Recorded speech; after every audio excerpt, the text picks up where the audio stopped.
En una tarde húmeda y sofocante en la selva peruana, un Boeing 737 inicia su aproximación hacia la ciudad de Pucallpa.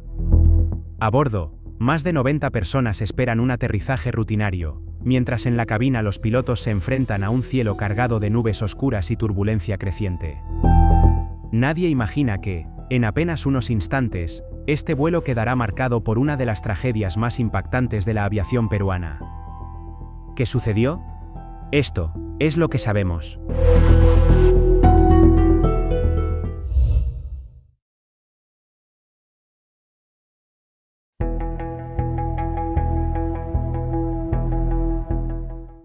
...23 de agosto de 2005.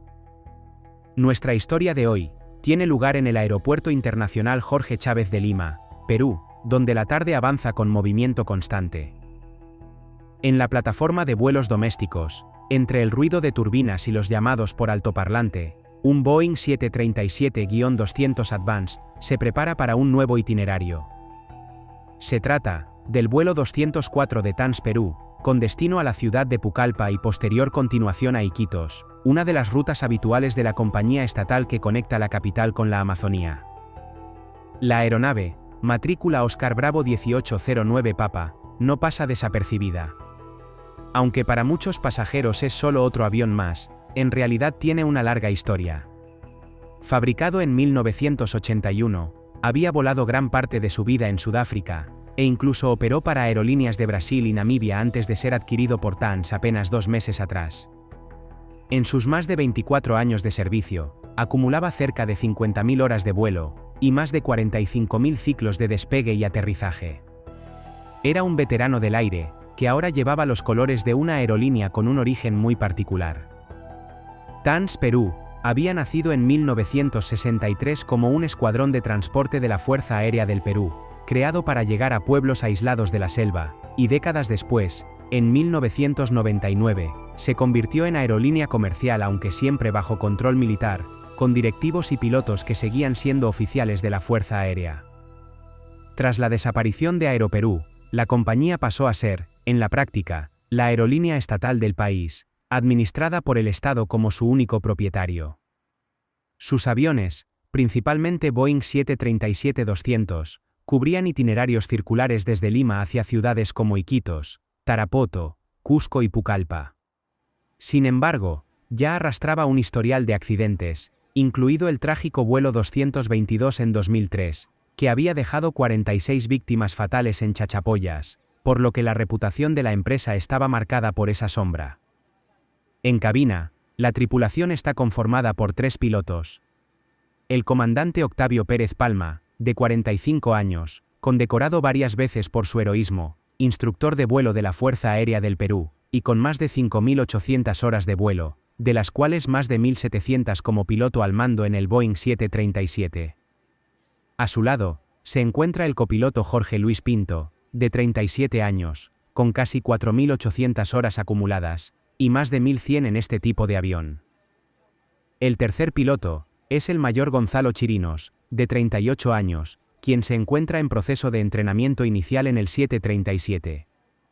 Él acumula 2.700 horas de vuelo, aunque apenas 61 en este modelo. En la cabina de pasajeros, viaja el técnico Edgar Rojas Orellana, uno de los más antiguos mecánicos de TANS. La tripulación se completa con 4 auxiliares de cabina, mientras que a bordo embarcan 91 pasajeros, muchos de ellos familias y comerciantes que viajan entre la capital y la selva.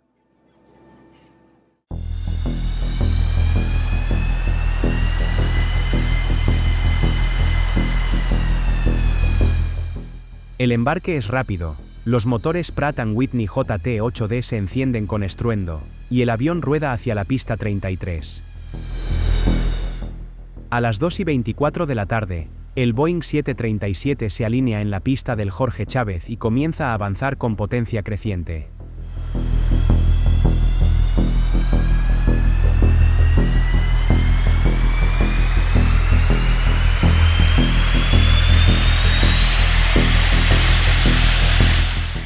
Segundos después inicia su carrera de despegue, mientras el rugido de los motores se intensifica y la aeronave gana velocidad sobre el asfalto.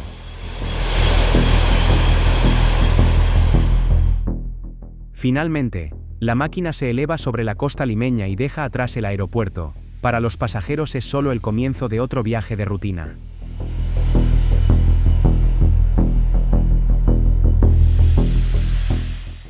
El ascenso transcurre sin incidentes y a las 2:41 de la tarde el avión alcanza los 33.000 pies de altitud, su nivel de crucero. El vuelo se estabiliza en rumbo noreste, con una duración prevista de unos 45 minutos hasta Pucallpa. Durante este tramo, el ambiente en cabina es tranquilo y el comandante Pérez, también instructor de vuelo, aprovecha para ceder los controles al piloto en instrucción. Con calma, le explica a Chirinos el funcionamiento del radar meteorológico, mientras juntos ajustan el alcance y observan en la pantalla los ecos de nubes de desarrollo vertical en las inmediaciones de Pucallpa. De momento, están lejos, así que no parecen un obstáculo inmediato. En la cabina de pasajeros el ambiente es relajado, algunos conversan, otros leen o descansan, mientras el vuelo avanza como uno más de rutina, sin que nadie imagine que se dirigen hacia una zona propensa a cambios bruscos de clima. Pucallpa, enclavada en la selva a poco más de 500 pies sobre el nivel del mar, combina altas temperaturas con humedad extrema, creando el escenario perfecto para que en cuestión de minutos se formen tormentas violentas. A las 2:52 de la tarde, cuando el avión se encuentra a unas 80 millas del destino, la tripulación inicia el descenso. Desde la torre de Pucallpa, reciben la advertencia de que hay cúmulos nimbos al sur del aeropuerto y que, debido a trabajos en la pista, las luces de borde y de aproximación están fuera de servicio, lo que significa que el aeropuerto solo puede operar en condiciones visuales. Aún con esa información, deciden continuar. A medida que descienden, el avión penetra capas de nubes densas. La turbulencia se hace sentir con sacudidas leves al principio, cada vez más marcadas conforme pierden altura. En la cabina, los pilotos ajustan el radar, que ahora muestra con mayor claridad áreas de precipitación intensa. El copiloto Pinto, en lugar de apoyar desde su asiento, se ha trasladado a la cabina de pasajeros, debilitando el soporte en el momento más crítico. A las 3:05 de la tarde, el avión se encuentra a 20 millas de Pucallpa, ya a 4.000 pies de altitud. La tormenta cubre un radio superior a 80 kilómetros y no deja rutas claras de evasión, mientras el régimen de descenso supera los 2.000 pies por minuto. Desde las ventanillas, los pasajeros solo ven un manto gris que lo cubre todo. La lluvia golpea contra el fuselaje con fuerza, y en la cabina, el ruido del agua y del granizo sobre el parabrisas empieza a dominar el ambiente. El comandante Pérez instruye a Chirinos, que sigue al mando de los controles, pero la carga de trabajo es intensa y las instrucciones se vuelven cortas. A las 3:08 de la tarde, cuando se encuentran a unas 6 millas del aeropuerto, el avión vuela a 1.500 pies sobre el nivel del mar, lo que equivale a apenas 987 pies sobre el terreno selvático. La tripulación desconecta el piloto automático y continúa el vuelo de manera manual en condiciones extremas, justo cuando el parabrisas comienza a recibir impactos violentos de granizo que lo agrietan y reducen la visibilidad a prácticamente nada. Sin referencias externas, los pilotos dependen únicamente de sus instrumentos, aunque la presión del momento y la desorientación los alejan de una vigilancia estricta. En apenas 34 segundos, el Boeing 737 desciende inadvertidamente los casi 1.000 pies que lo separaban del suelo, a un régimen superior a 1.700 pies por minuto. A solo 3,8 millas del aeropuerto de Pucallpa, impacta de lleno contra la selva.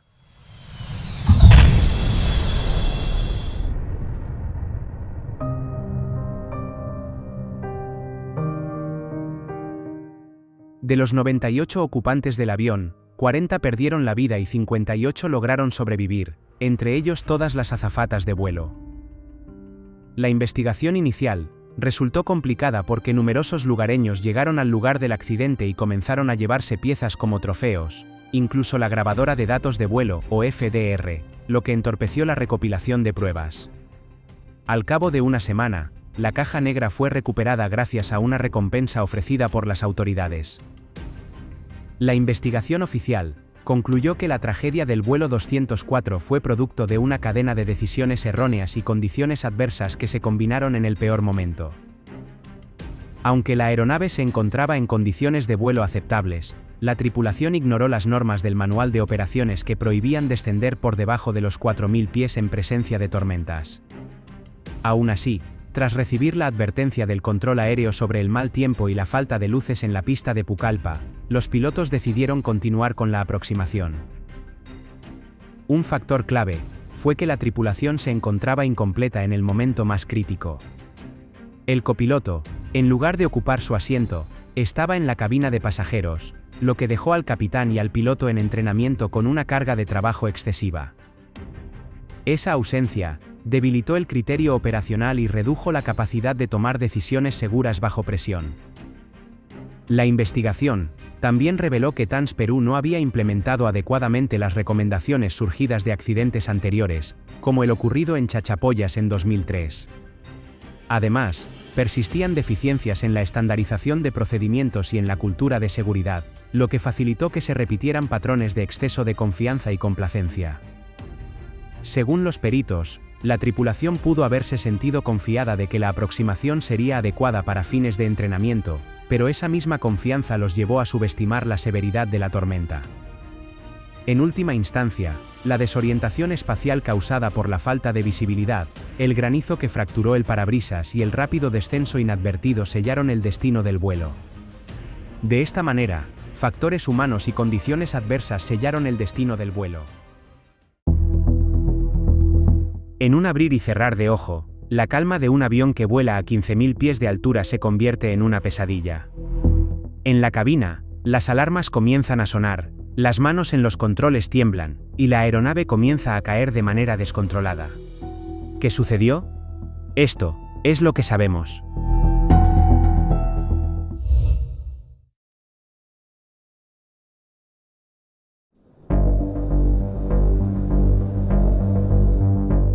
Nuestra historia de hoy comienza en la tranquila mañana del 13 de septiembre de 2010, en el Aeropuerto Internacional del Caribe Santiago Mariño, ubicado en la ciudad de Porlamar, Venezuela.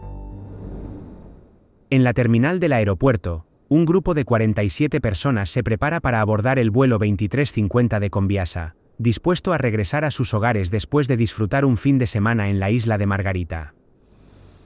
La aeronave asignada al vuelo es un ATR-42, un avión regional bimotor equipado con motores Pratt & Whitney, diseñado para vuelos de corta distancia y con un alcance máximo de 1.611 kilómetros. Este avión en particular fue fabricado en 1994, y aunque el ATR-42 es conocido por su eficiencia en vuelos cortos, ya tenía un historial de fallas técnicas. Recientemente, fue enviado a los Estados Unidos para un mantenimiento mayor, cuyo costo ascendió a $1 millón. No obstante, el trabajo se realizó en una empresa no certificada, lo que generó dudas sobre la calidad de las reparaciones.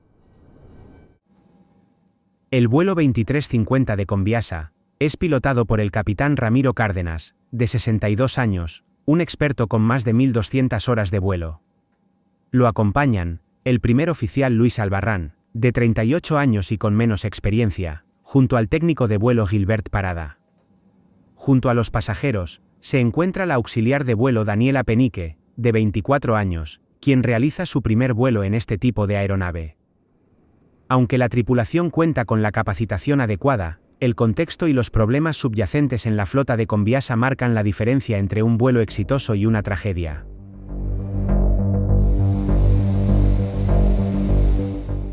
A pesar de las buenas condiciones meteorológicas, el vuelo comienza con un retraso de 30 minutos debido a una falla técnica de último minuto. Esto provoca una revisión apresurada antes de iniciar el rodaje hacia la pista de despegue.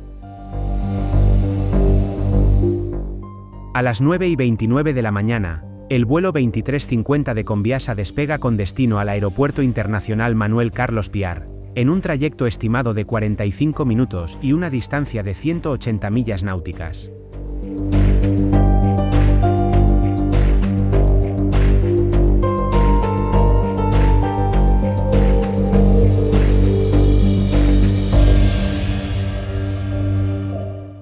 El vuelo transcurre de manera rutinaria durante los primeros minutos. La aeronave asciende hasta los 15.000 pies de altitud, donde el capitán y el primer oficial mantienen contacto con Control Maiquetía y establecen comunicación con los centros de control de tráfico aéreo de la región. A unas 70 millas de su destino, la tripulación se prepara para el descenso a Ciudad Guayana, mientras la aeronave mantiene su curso sin mayores incidentes. Sin embargo, a medida que se acercan al punto de descenso, algo sale mal.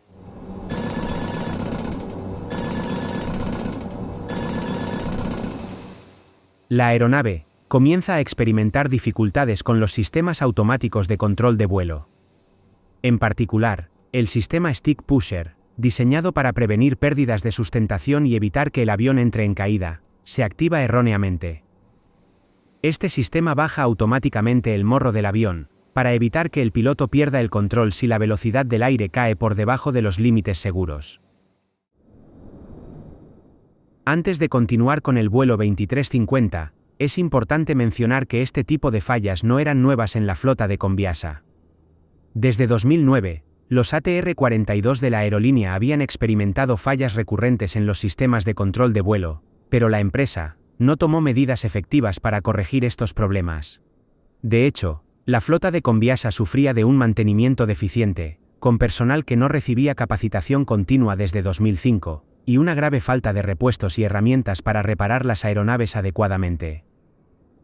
En el caso del vuelo 2350, el avión había sido enviado a los Estados Unidos en agosto de 2010 para realizar un mantenimiento mayor, pero el trabajo fue subcontratado a una empresa no certificada, lo que generó graves preocupaciones sobre la calidad de las reparaciones realizadas. Durante el mes previo al vuelo, los aviones de Conviasa, incluidos el ATR-42 involucrado en este vuelo, continuaron presentando las mismas fallas técnicas a pesar de las reparaciones realizadas. Una muestra clara de las deficiencias de la aerolínea fue cuando un piloto se negó a volar el avión antes de este vuelo, debido a las fallas recurrentes que había experimentado en vuelos previos. Lamentablemente, el piloto fue despedido por expresar sus preocupaciones, lo que muestra el clima de indiferencia hacia la seguridad de los pasajeros y la flota en la aerolínea.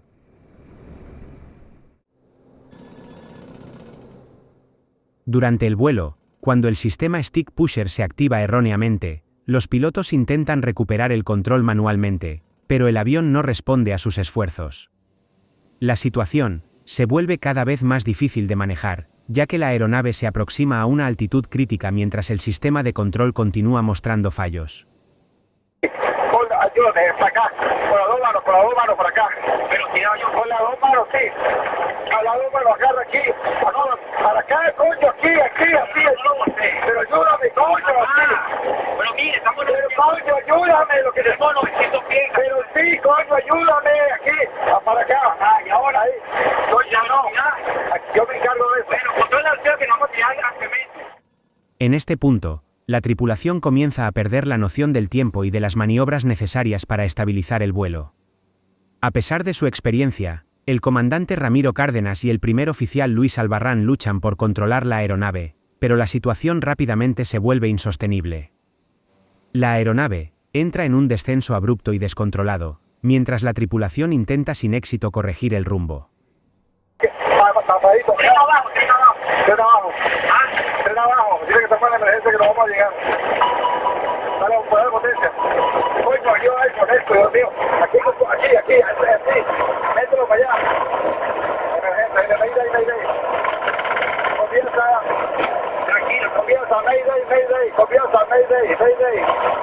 Mayday, cayendo. Quítate todo. Con el sistema de autopiloto completamente inoperativo, los pilotos no logran evitar que el avión caiga en un descenso vertical. A unas pocas millas de su destino, la aeronave comienza a caer a gran velocidad.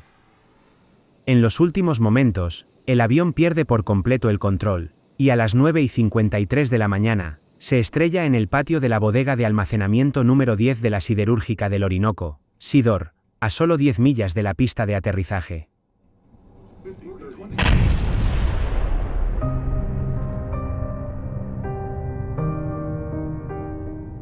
Aunque el impacto es catastrófico, milagrosamente 17 personas sobreviven al accidente, gracias a la rápida respuesta de las brigadas de rescate y a los trabajadores de la planta cercana que colaboran en las labores de evacuación. Ahora, La pregunta que todos nos hacemos: ¿cómo pasó esto? Las investigaciones posteriores revelaron que el fallo estructural en los sistemas de control de vuelo había sido el resultado de una serie de mala gestión y negligencia por parte de Conviasa. Los fallos continuos en la aeronave no fueron gestionados adecuadamente, y a pesar de las múltiples advertencias y problemas previos, la aerolínea no tomó las medidas correctivas necesarias. También, la investigación evidenció deficiencias graves en la formación del personal técnico y la falta de mantenimiento adecuado, lo que puso en evidencia los errores del sistema de aviación en Venezuela y la falta de recursos para mantener las aeronaves operativas y seguras. Como resultado de todo ello, el sistema de control de vuelo del ATR-42, cuyas fallas recurrentes jamás fueron reparadas adecuadamente, se convirtió en el factor definitivo de una tragedia evitable.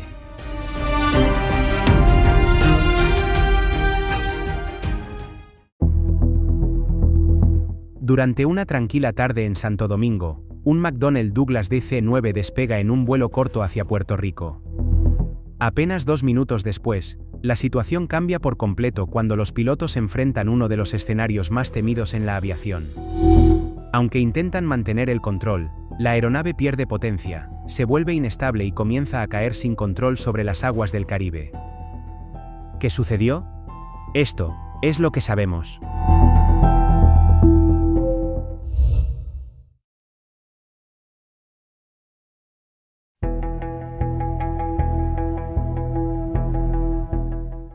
...15 de febrero de 1970.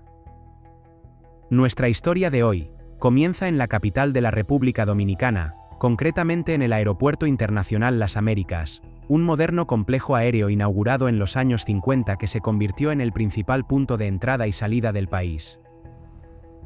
Es domingo por la tarde, y el atardecer tiñe el cielo caribeño, mientras los pasajeros del vuelo 603 de Dominicana de Aviación se preparan para abordar con destino al Aeropuerto Internacional Luis Muñoz Marín, en San Juan, Puerto Rico. La Aerolínea Dominicana de Aviación, orgullo nacional, operaba como la línea bandera del país desde su fundación en 1944, establecida con el apoyo de Pan Am. Para 1970, ya era una empresa estatal que había crecido hasta ofrecer rutas tanto nacionales como internacionales, conectando al país con destinos del Caribe, Norteamérica y otras regiones del continente. En una época de reconstrucción política tras la dictadura de Trujillo, la aerolínea representaba un símbolo de progreso y apertura al mundo para la joven nación.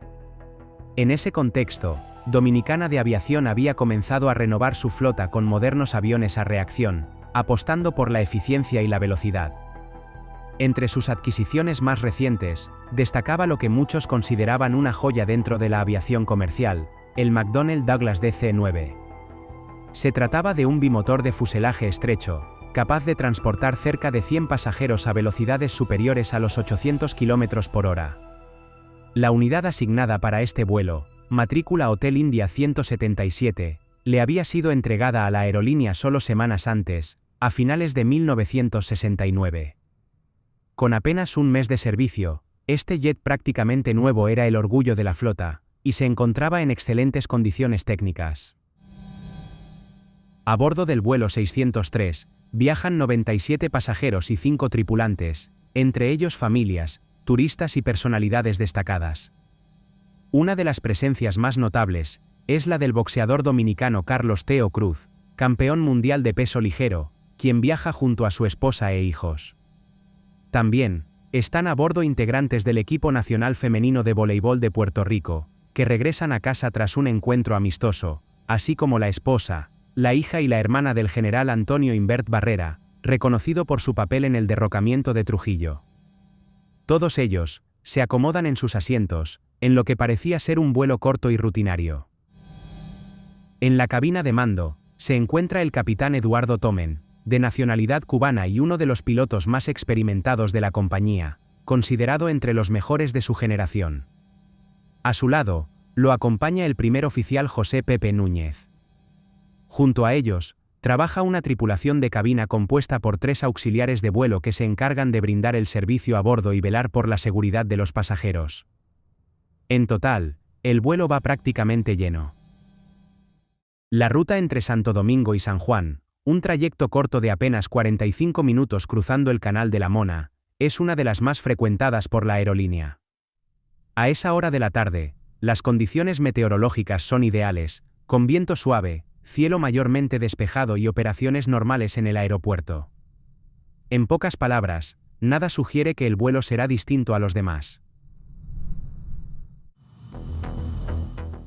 Poco después de las 6:30 de la tarde, el vuelo 603 recibe autorización para despegar desde la pista 17 del Aeropuerto Las Américas. Los motores rugen con fuerza, mientras el avión acelera por el asfalto.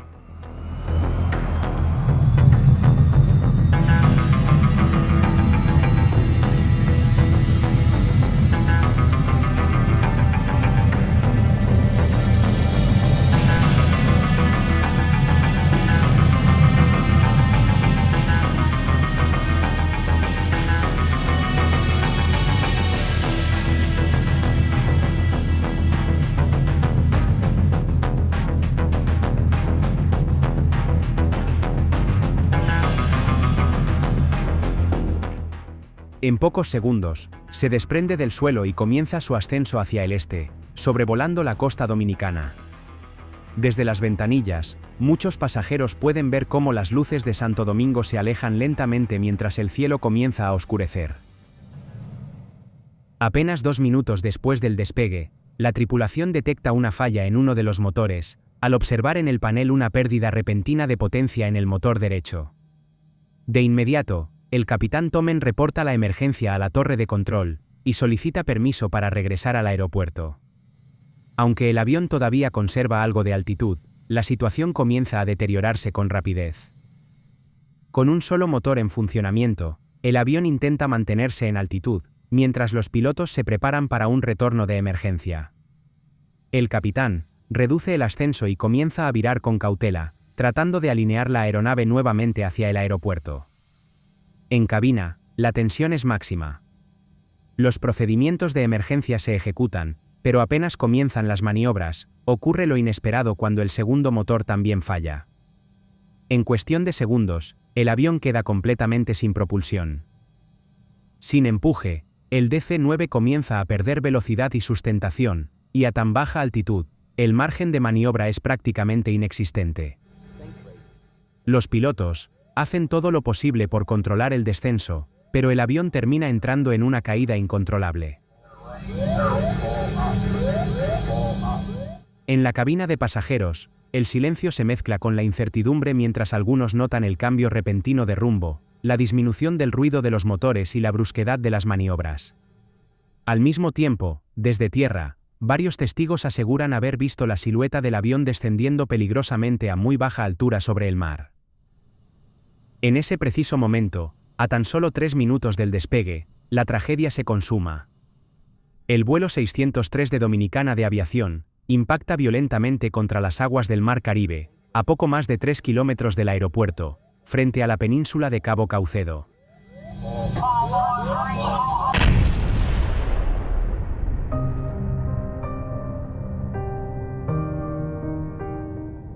El golpe es devastador, sin posibilidad alguna de un amerizaje controlado, y la aeronave se destruye casi por completo al entrar en contacto con el agua. Los equipos de rescate son enviados de inmediato a la zona del impacto, y tanto lanchas de la Armada como botes pesqueros se movilizan bajo la oscuridad de la noche. Sin embargo, lo que encuentran resulta devastador, con fragmentos del fuselaje flotando en el agua y restos humanos dispersos entre los escombros. A medida que avanzan las horas, la peor noticia se confirma, ya que las 102 personas a bordo han muerto, lo que convierte este accidente en el más trágico en la historia de la aviación dominicana. Pero, ¿cómo es posible que un avión casi nuevo, con clima favorable y una tripulación capacitada, terminara cayendo al mar apenas minutos después de despegar? En los días posteriores al accidente, las autoridades dominicanas, junto con expertos internacionales, emprendieron una exhaustiva investigación para determinar qué había provocado la caída del vuelo 603. Debido a la relevancia de algunos pasajeros a bordo, especialmente familiares del general Imbert Barrera, surgieron en un principio especulaciones sobre un posible atentado o sabotaje. Sin embargo, a medida que avanzaban las indagaciones, esa teoría fue perdiendo fuerza, ya que los investigadores no encontraron evidencia de explosivos ni señales de actos deliberados. Ante la falta de pruebas que apuntaran a una acción intencional, la comisión investigadora, con apoyo técnico del extranjero, centró sus esfuerzos en los factores mecánicos y operativos. Aunque nunca se recuperaron las cajas negras del fondo del mar, otras evidencias permitieron llegar a una conclusión. Los análisis del combustible utilizado en el vuelo revelaron que estaba contaminado con agua. En otras palabras, la aeronave había despegado con combustible adulterado en sus tanques, lo que provocó primero la falla de un motor, y segundos después, la pérdida total de propulsión. La causa oficial del siniestro se estableció como una falla secuencial de ambos motores debido a la presencia de combustible contaminado. Tras conocerse los resultados, se reforzaron los controles de calidad en el suministro de combustible, y se descartó de manera definitiva cualquier hipótesis relacionada con sabotaje. El trágico legado del vuelo 603 de Dominicana de Aviación impulsó mejoras en la seguridad aérea nacional, pero, sobre todo, quedó grabado en la memoria del país como la peor tragedia de la aviación dominicana hasta ese momento.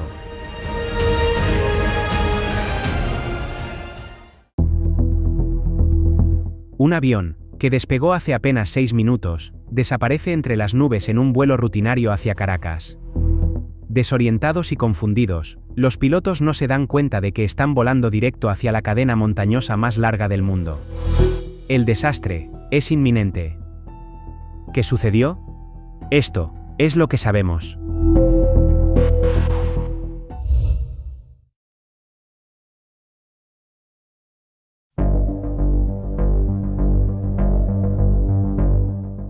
...21 de febrero de 2008. Nuestra historia de hoy comienza en la ciudad de Mérida, Venezuela, un lugar rodeado de majestuosas montañas que forman parte de la imponente cordillera de los Andes. En medio de este paisaje, se encuentra el aeropuerto Alberto Carnevali, un aeródromo desafiante que exige precisión y experiencia de quienes operan en él. El día transcurre con normalidad en la terminal aérea, donde los pasajeros van y vienen, despiden a sus seres queridos o esperan su turno para abordar. Entre ellos, se encuentran los 43 pasajeros del vuelo 518 de Santa Bárbara Airlines, una aerolínea venezolana con operaciones nacionales e internacionales. Este será el último vuelo del día en despegar desde Mérida, con destino al Aeropuerto Internacional Simón Bolívar en Caracas. En la cabina de mando, la tripulación se prepara para una jornada que, en teoría, debería ser rutinaria. Al mando del avión está el capitán Aldino Garaniño Gómez, de 36 años, instructor de vuelo con más de 5.000 horas de experiencia. A su lado, el primer oficial Denis Ferreira Quintal, de 28 años, acumula más de 2.000 horas de vuelo. Ambos pilotos son amigos y han volado juntos en múltiples ocasiones. La aeronave asignada es un ATR-42-300, un avión turbohélice fiable y utilizado frecuentemente en rutas regionales. Pero, aunque es un avión robusto, volar en Mérida siempre representa un desafío. La única manera de entrar y salir de este aeropuerto es a través de estrechos corredores entre las montañas, lo que deja un margen de error casi inexistente. Los pasajeros ya han abordado el avión y esperan pacientemente en sus asientos. Sin embargo, la tripulación aún no está en la cabina. Los pilotos han decidido tomar un descanso en la terminal del aeropuerto, perdiendo la noción del tiempo. Cuando finalmente se dan cuenta del retraso, regresan apresurados a la aeronave, y llegan 30 minutos después que el último pasajero. Para evitar más demoras, los pilotos inician los procedimientos de despegue apresuradamente, omitiendo pasos esenciales. En aviación, la prisa es peligrosa. Solicitan a la torre autorización para el arranque de motores, pero comienzan a encenderlos antes de recibir la autorización oficial. En condiciones normales, después de encender los motores, los pilotos deben esperar al menos 3 minutos para que el sistema de navegación del avión, o AHRS, se estabilice y proporcione datos confiables sobre la orientación del avión. Pero justo en ese momento, la torre de control les informa que un vuelo de Avior Airlines está en aproximación. Si no despegan de inmediato, tendrán que esperar a que el otro avión aterrice, lo que significaría un retraso aún mayor. Para evitar la demora, los pilotos deciden iniciar el rodaje sin esperar la estabilización del AHRS. Esto significa que el avión despegará sin referencias precisas de dirección e inclinación. En términos simples, están volando a ciegas. Otro dato alarmante es la lista de verificación. La herramienta fundamental para evitar errores es completamente ignorada. 5 de la tarde. El ATR-42 comienza su carrera de despegue.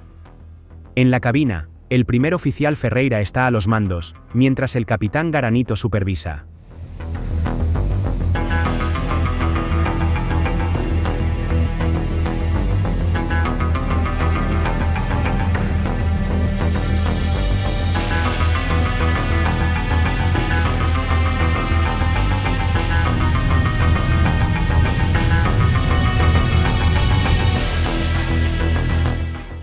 El avión se eleva sobre la pista, dejando atrás el aeropuerto de Mérida.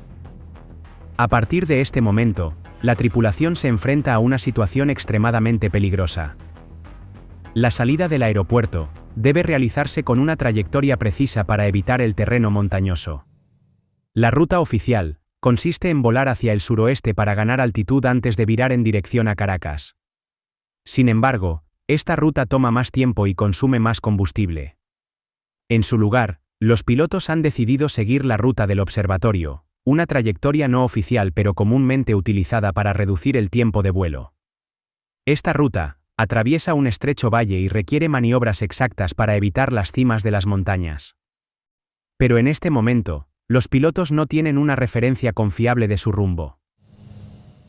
A medida que el avión asciende, una densa capa de nubes cubre la zona. Mérida es un aeropuerto que opera bajo reglas de vuelo visual, lo que significa que los pilotos dependen de su visibilidad para evitar obstáculos. Ahora, con la nubosidad, han perdido toda referencia visual del terreno.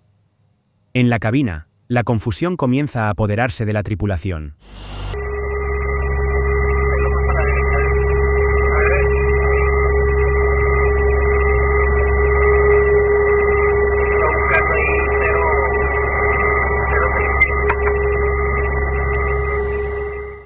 El copiloto Ferreira intenta confirmar el rumbo, pero sin el sistema de navegación del avión, no tienen una referencia clara. Entonces, la alarma de proximidad al terreno comienza a sonar.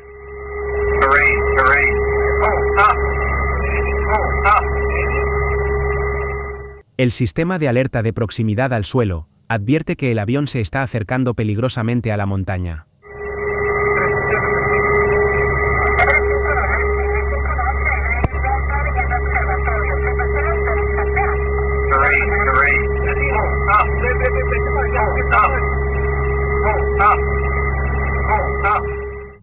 El capitán Aldino toma el control del avión y en un último intento desesperado trata de elevar el morro para ganar altura y evitar la montaña.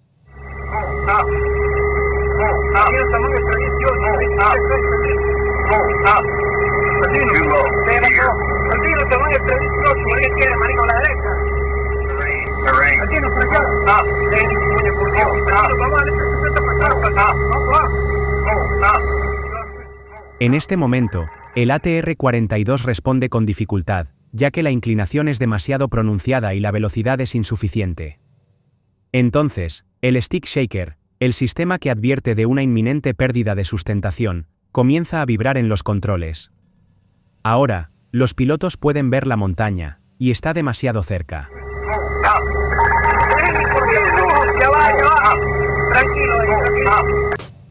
Rápidamente, intentan ascender aún más, pero ya es demasiado tarde.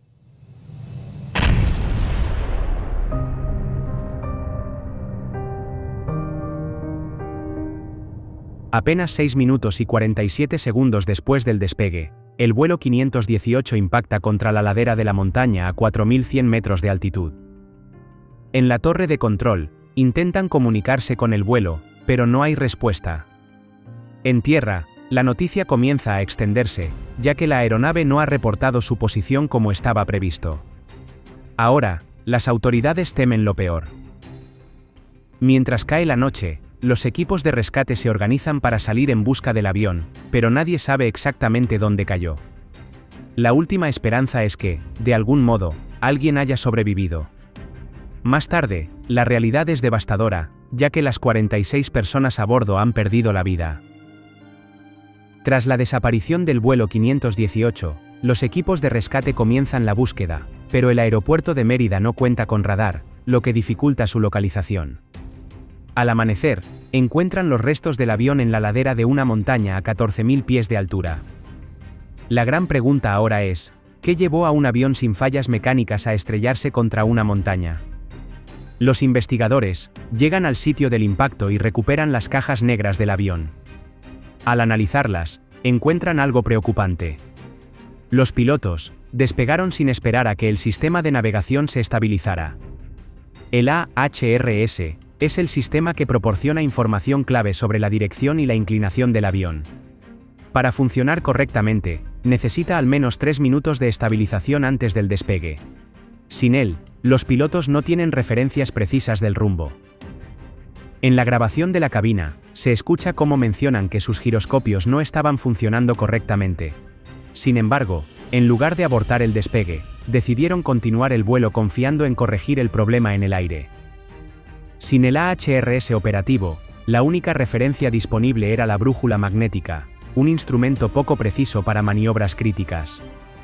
Mientras el avión ascendía, ingresa en una densa capa de nubes, y en cuestión de segundos, los pilotos perdieron toda referencia visual del terreno.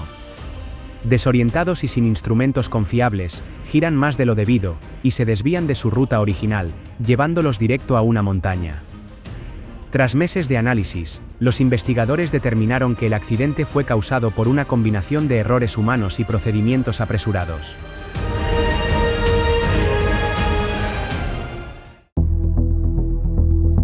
Durante una noche de invierno, un avión con 106 personas a bordo acelera por la pista del aeropuerto de Nueva York.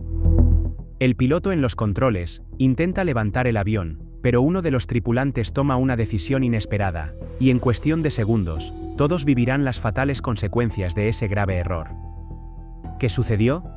Esto es lo que sabemos.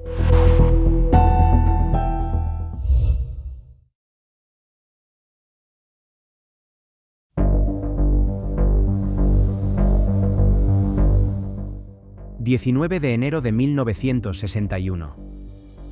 Nuestra historia de hoy nos lleva a un gélido anochecer en el Aeropuerto Internacional Idlewild, en Nueva York, hoy conocido como el Aeropuerto JFK. Una intensa nevada y la niebla reducen la visibilidad a apenas un cuarto de milla, mientras los controladores apenas distinguen las luces de las aeronaves en pista. En la terminal, los pasajeros aguardan con impaciencia, esperando el vuelo 401 de Aeronaves de México. Este vuelo es una ruta rutinaria internacional, despegando desde la ciudad de Nueva York, con destino al Aeropuerto Internacional Benito Juárez de la Ciudad de México. Lo que nadie imagina es que en pocos minutos se convertirá en una tragedia histórica de la aviación mexicana. A causa del mal tiempo, el vuelo 401 ha sufrido demoras, ya que debería haber despegado a las 6:30 de la tarde, pero la llegada tardía de tripulantes y pasajeros retrasa todo 1 hora y media. La aeronave es un McDonnell Douglas DC-8, un avión de fuselaje estrecho diseñado para transportar a más de 100 pasajeros en rutas de largo alcance a gran velocidad.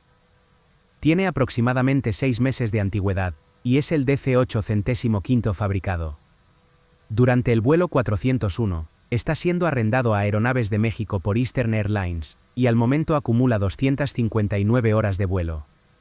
A bordo, viajan 97 pasajeros y 9 tripulantes, un total de 106 almas. En la cabina de mando, se encuentra una tripulación combinada inusual. El capitán es Ricardo González Orduña, de 46 años, y con un total de 15.210 horas de vuelo. El primer oficial es Antonio Ruiz Bravo, de 32 años, con un total de 8.260 horas. El segundo oficial de vuelo es Xavier Álvarez Bacha, de 32 años, con un total de 8.143 horas. Junto a ellos, ocupando el asiento auxiliar, viaja el capitán Robert Poe, de 53 años, un piloto instructor de Eastern Airlines con casi 19.500 horas de experiencia. Su rol es supervisar y apoyar a la tripulación en la operación del nuevo avión. Recién pasadas las 8 de la noche, finalmente se completan los preparativos para el despegue. A las 8:14, el Douglas DC-8 de Aeronaves de México se alinea en la pista 07 derecha del aeropuerto, de unos 3.000 metros de longitud, listo para iniciar su carrera de despegue. Esta aeronave de 4 motores a reacción es una incorporación muy reciente a la flota, llevando apenas 6 meses en servicio, y suma menos de 300 horas de vuelo. Minutos antes del despegue, dentro de la cabina, la tripulación repasa las listas de chequeo bajo la mirada del capitán Poe. A pesar de la nieve, confirman que la pista está en condiciones aceptables, y todos los sistemas funcionan con normalidad. Los pasajeros, abrochados en sus asientos, sienten el incremento de potencia cuando los motores rugen, y el DC-8 comienza su carrera de despegue.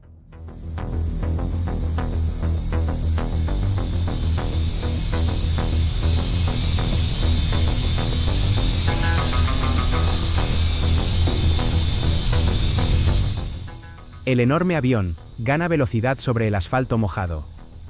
Desde la cabina, el primer oficial canta las velocidades. 80 nudos. Segundos después, 100 nudos. la aceleración continúa, y pronto alcanzan la V1, la velocidad de decisión para continuar el despegue. V1. Exclama el primer oficial, seguido casi de inmediato por la velocidad de rotación necesaria para levantar el morro del avión. El capitán González tira suavemente de la columna de mando y el avión comienza a subir la nariz. Sin embargo, la maniobra resulta más brusca de lo habitual, ya que el morro se eleva rápidamente. Según relatarían luego algunos sobrevivientes, el avión llega a desprenderse del suelo por escasos 3 segundos, pero casi de inmediato, en los instrumentos ocurre algo alarmante. La velocidad indicada comienza a caer en picada, pasando de unos 130 a solo 110 nudos. En cuestión de un instante, la tripulación se ve enfrentada a una situación delicada. El capitán González observa atónito el indicador de velocidad descendiendo, y señala el extraño descenso con urgencia. En sus mentes, surge el peor temor para esta fase, conocido como una entrada en pérdida a baja altura. Ahora, el gigantesco avión, aún con el tren de aterrizaje sobre la pista o apenas flotando, podría quedarse sin sustentación. El capitán instructor Poe, desde el asiento auxiliar, interpreta que el avión no logrará volar. Con el velocímetro bajando peligrosamente, calcula que ya no hay pista suficiente para recobrar velocidad si siguieran intentando despegar. En esos segundos de alta tensión, el instructor Poe toma la decisión drástica e inesperada de abortar el despegue, a pesar de que el aparato ya está prácticamente despegando. Sin advertir a los pilotos al mando, Poe se quita el cinturón de seguridad, se inclina hacia adelante entre los asientos y agarra las 4 palancas de empuje. Primero, empuja los aceleradores al máximo por un instante, quizás para comprobar la respuesta de los motores, y acto seguido, tira de ellos hacia atrás bruscamente hasta potencia cero. Esta acción repentina corta de golpe el impulso de la aeronave. Sorprendido, el capitán González inmediatamente acciona los inversores de empuje de los motores, y aplica los frenos de manera desesperada. Casi al mismo tiempo, el instructor Poe extiende los spoilers para ayudar a pegar el avión al suelo. Todo este frenético proceso ocurre en apenas 3 segundos, mientras la aeronave de casi 130 toneladas se encuentra ya muy avanzada en la pista. Ahora, el DC-8, sin potencia y con los frenos a fondo, recorre los metros finales de la pista tratando de detenerse, pero la velocidad sigue siendo demasiado alta. Desde la torre de control, los controladores pierden de vista al avión entre la nieve cuando se aproxima al final. A las 8:17 de la noche, un destello rompe la niebla al noreste del aeropuerto. Incapaz de detenerse, el avión rebasa los límites del aeropuerto, cruza una importante avenida, e incluso golpea un automóvil en movimiento. Finalmente, después de unos 250 metros más allá del final de la pista, los restos del vuelo 401 se detienen envueltos en llamas.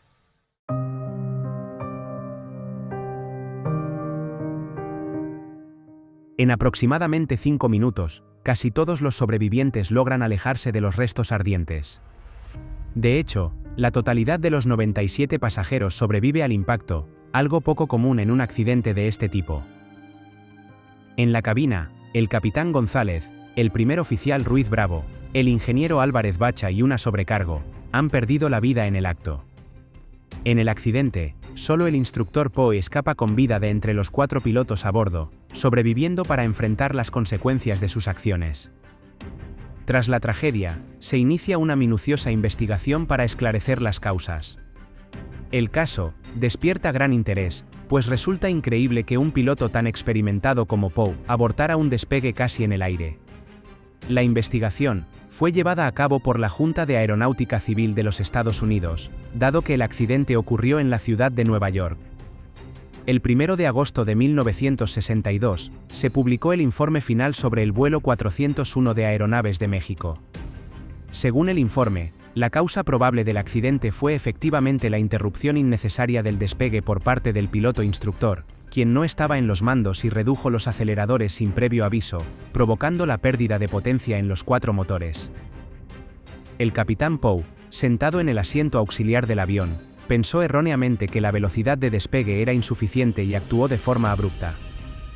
Los investigadores concluyeron que el DC-8 sí había logrado levantarse del suelo brevemente, es decir, no estaba destinado a estrellarse si el despegue continuaba. En cambio, la acción intempestiva de abortar selló su destino. Como factores contribuyentes, el informe señaló las condiciones meteorológicas marginales, la presencia de nieve o suciedad en la pista que pudo dificultar la aceleración, y la posible falta de uso del calefactor del tubo pitot, lo que pudo haber generado lecturas erróneas de velocidad en cabina. Esta última posibilidad no pudo ser comprobada con certeza, pero quedó como una lección importante sobre la operación en clima frío.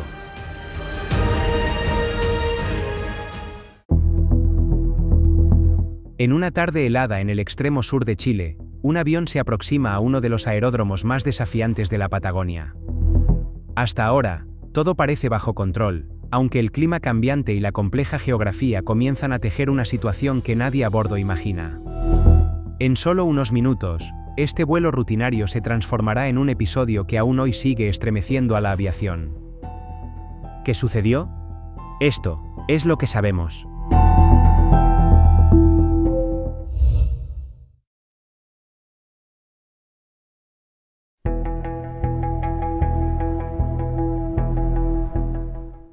...20 de febrero de 1991. Nuestra historia de hoy comienza en el aeropuerto Presidente Carlos Ibáñez del Campo, en la ciudad de Punta Arenas, justo en el extremo sur de Chile. En la plataforma, un avión de LAN Chile se prepara para cumplir una de las rutas más desafiantes y esenciales de la región, un trayecto que lo llevará hasta el aeropuerto Guardiamarina Zañartu, en Puerto Williams.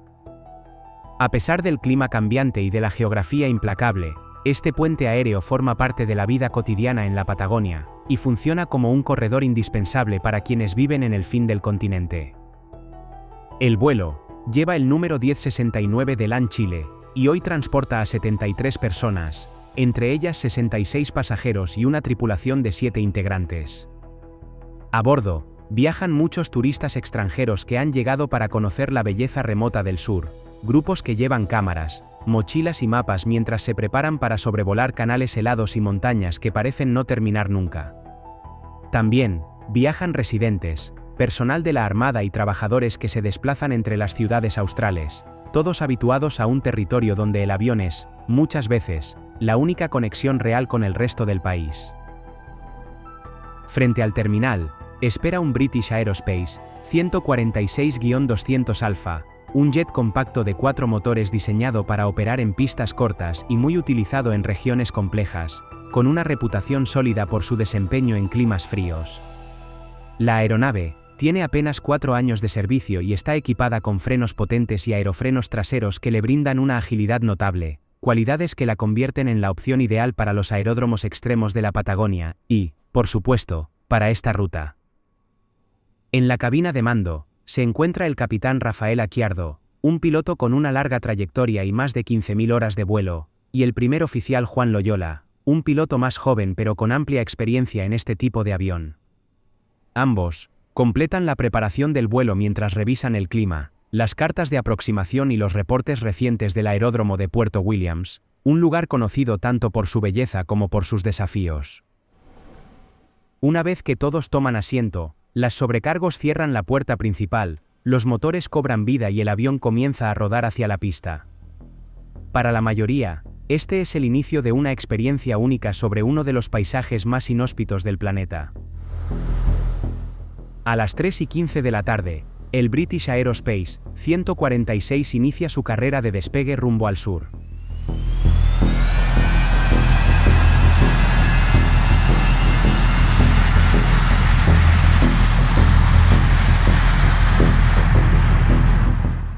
El avión avanza por la pista con potencia creciente y, tras unos segundos de aceleración estable, se eleva con suavidad sobre el extremo del aeropuerto. El ascenso es firme y el cielo, aunque parcialmente cubierto, permite apreciar la inmensidad del paisaje patagónico que se extiende bajo las alas. A medida que la aeronave gana altitud, aparecen montañas nevadas, islas dispersas y capas de nubes bajas que acompañan el trayecto hacia el Canal Beagle. Dentro de la cabina de pasajeros, el ambiente es tranquilo, con conversaciones suaves y una tripulación que trabaja con normalidad durante este vuelo rutinario. Poco antes del descenso, los pilotos reciben el informe meteorológico de Puerto Williams.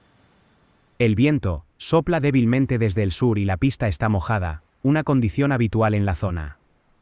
Con estos datos, el capitán ajusta la configuración de la aeronave para la aproximación publicada hacia la pista 26, la más utilizada cuando el tiempo se presenta favorable.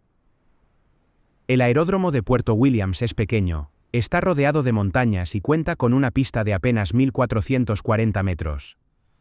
Para un jet como el British Aerospace 146, esa longitud resulta suficiente, aunque no deja margen para errores. A esto se suma una característica decisiva, ya que la pista está construida sobre una pendiente que, al aterrizar por la pista 26, permite hacerlo cuesta arriba y facilita de manera natural la reducción de la velocidad. En cambio, utilizar la pista opuesta, la 08, implica un aterrizaje cuesta abajo, y eso aumenta de forma considerable la distancia necesaria para detener la aeronave. Con la aproximación preparada, el vuelo desciende entre nubes bajas y se acomoda para la pista asignada. Mientras los pilotos revisan los últimos parámetros, reciben un mensaje desde la torre informando que el viento ha cambiado ligeramente de dirección, y ahora sopla desde los 160 grados con un poco más de intensidad. Ese ajuste en el viento lleva al capitán Acciardo a tomar una decisión inesperada. Por ello, considera que las nuevas condiciones podrían favorecer un aterrizaje por la pista contraria y solicita autorización para utilizar la pista 08. El controlador acepta la petición y la aeronave inicia la maniobra necesaria para alinearse con esta nueva pista. En cabina, no se percibe ninguna señal de preocupación mientras la tripulación continúa el descenso, ajusta los flaps, configura la aeronave y se prepara para un aterrizaje que, en apariencia, se mantiene dentro de los márgenes normales. Sin embargo, la pista 08 no solo es corta y está mojada, sino que además obliga a descender cuesta abajo y a enfrentar un ligero viento de cola, un detalle que incrementa la velocidad respecto al terreno. A medida que la aeronave avanza hacia el umbral, los pasajeros observan cómo el paisaje se aproxima con rapidez, con el canal extendiéndose a la derecha y las montañas elevándose en el horizonte. A simple vista, todo parece rutinario, aunque la velocidad del avión se siente ligeramente más alta de lo habitual. El avión cruza el borde de la pista y el tren principal toca el asfalto, aunque lo hace mucho más adelante de lo previsto, lejos del punto ideal de toma de contacto. Como resultado, la distancia disponible se reduce de inmediato y los frenos comienzan a trabajar al máximo. Aún así, mientras los pilotos aplican freno, despliegan los aerofrenos y hacen todo lo posible por reducir la velocidad, la aeronave continúa avanzando cuesta abajo, impulsada por su propia inercia y por el ligero viento de cola que la empuja. Con esa combinación de factores en contra, los metros empiezan a agotarse con una rapidez inquietante y el final de la pista se aproxima de manera inevitable. El avión sigue demasiado rápido hasta que queda claro que ya no hay más superficie disponible. En cuestión de segundos, el avión rebasa el extremo pavimentado y se desvía hacia el terreno irregular que se extiende más allá del borde del aeródromo. Instantes después, desciende por la pendiente y el fuselaje golpea con fuerza las aguas heladas del Canal Beagle.